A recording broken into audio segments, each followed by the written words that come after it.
In this is Module 3, we are discussing courts.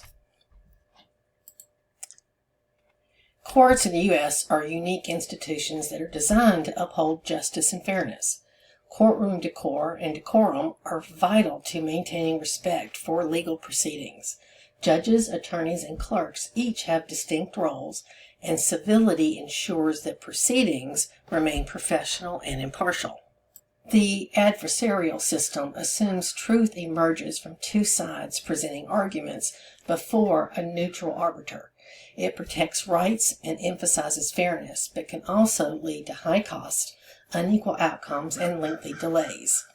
An example is the case of Gideon v. Wainwright in 1963, and this highlighted the importance of legal counsel within the adversarial system, ensuring fairness even for indigent defendants. The U.S. operates under a dual court system.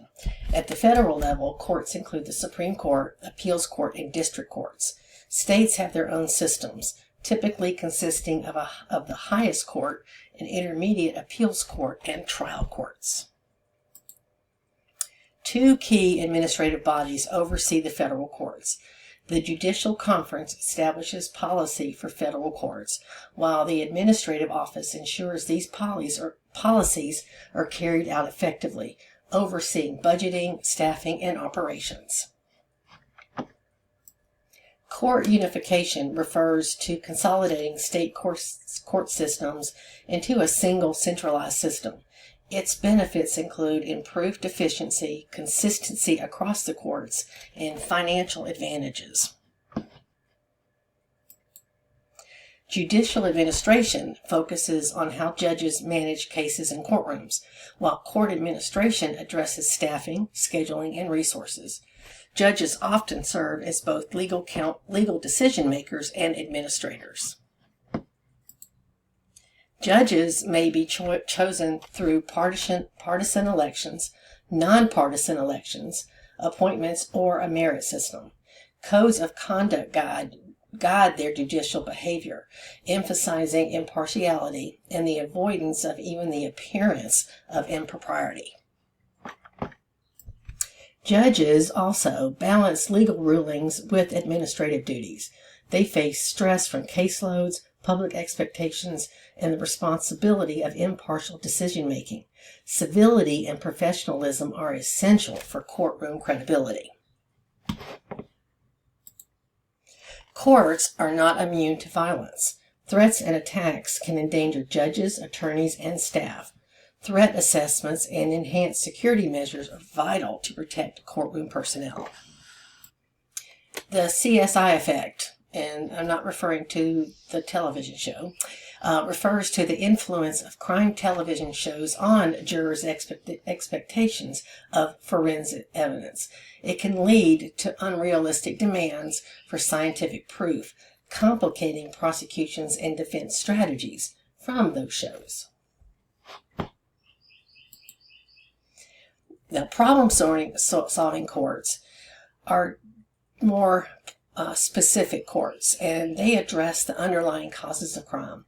They provide treatment-oriented alternatives for issues such as drug addiction, mental health, and veteran reintegration. An example of this is the growth of drug courts and veterans courts reflect a shift towards therapeutic jurisprudence, addressing root causes rather than punishment alone. The mental health court was first established in Florida. And in fact, the judge that started that was one of my professors in my graduate program. And she brought in a lot about therapeutic jurisprudence in regards to the mental health courts.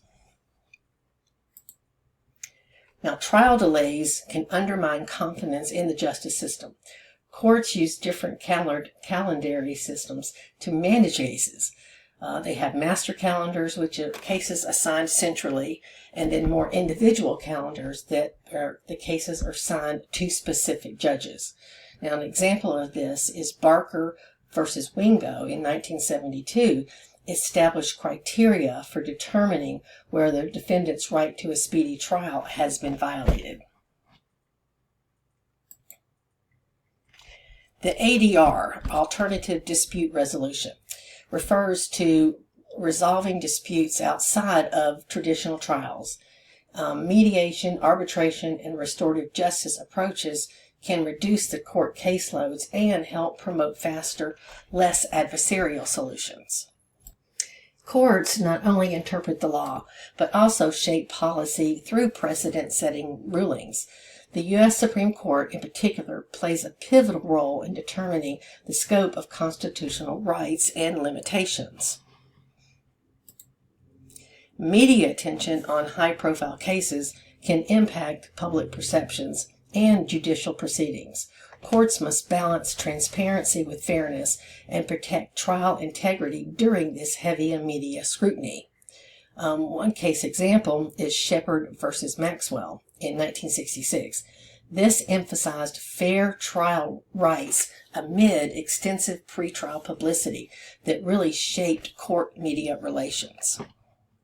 We also want to remember the court clerks and administrators.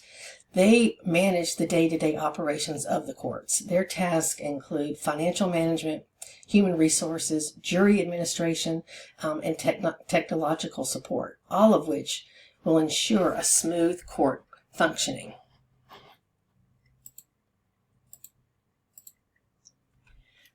The landmark case that I talked about, Gideon versus Wainwright, established the right to counsel for defendants in criminal cases who cannot afford an attorney. It reinforced due process and equal protection, showing the court's pivotal role in protecting constitutional rights. This case, Miranda versus Arizona, was the creation of the Miranda rights, and it exemplifies the adversarial system's attempt to ensure fairness by mandating that suspects are informed of their rights before interrogation. More recent federal reforms have aimed at reducing mandatory minimum sentences, particularly for nonviolent drug offenses. This highlights the ongoing debate between crime control and due process models. This case is an example that shows how courts shape policy and respond to society's demands. United States versus Booker made federal sentencing guidelines advisory rather than mandatory, reshaping judicial discretion. This is another reform that's an example to illustrate how courts shape policy. Several states, such as New Jersey and New York, have implemented bail reforms to reduce pretrial detention and address inequities that are faced by poor defendants.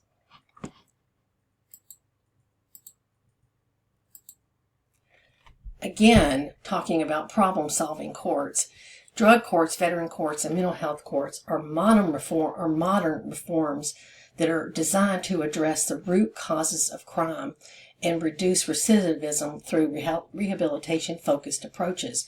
These courts, just like the mental health court, the judge is really the facilitator, and it includes not only the offender, but it could include the offender's family, treatment professionals, probation officer, people in the community, anyone that can assist with that offender's treatment plan.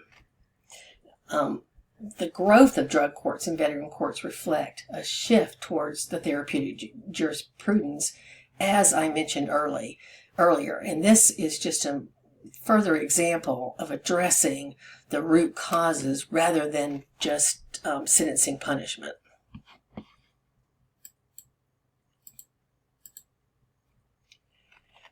Cameras, the increasing use of cameras in the courtroom, and online access to dockets really leads to virtual hearings during the COVID-19 pandemic. And all of this represents reforms that enhance transparency but raise concerns about decorum and fairness.